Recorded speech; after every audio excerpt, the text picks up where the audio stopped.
tshifhinga ndi tshiṱuku ndi nga si ita uri vhathu vha pfesese uri vhutshilo vhuhani vhu ṱavhanya hani u fhira very quickly. Muṅwe na muṅwe o fhiwa tshifhinga kha ḓuvha 1440 minutes kha ḓuvha 168 hours per week. Ni na vhutshilo vhuthihi vhuṱukusa. Hetshi ndi tshifhinga tsha u vhala bugu ine na ṱoḓa i vhala. Zwi iteni zwino. Muṱa une wa ni ṱoḓa uri vha vhe na ini i vhane navho zwino. Tshelede ine na ṱoḓa u fha i fhani zwino. U farana maswina vha fareleni zwino.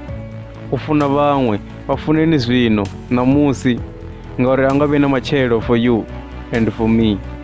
Tshifhinga tshi khou fhela kha riṋe roṱhe. Tshifhinga ndi tshiṱukusa. Vhatsilu vha ri tshifhinga ndi tshilapfu.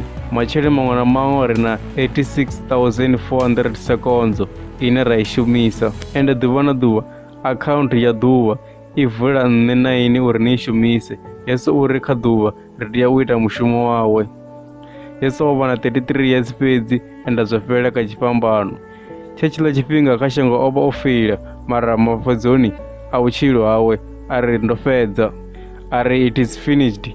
Ndo fhedza mushumo we nda fhiwa uri ndo ite. A zwi na ndavha uri ni a tshila 2 years or 5 years, mara mushumo waṋu ḓo fhela na.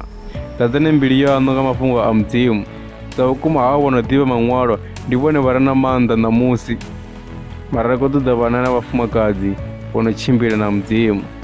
Ende na zwi ita ni ḓo fhedza mushumo we mudzimu vha ni fha wone uri ni u ite. Kha ri investe tshifhinga tshe tshine ra vha natsho in the kingdom of God.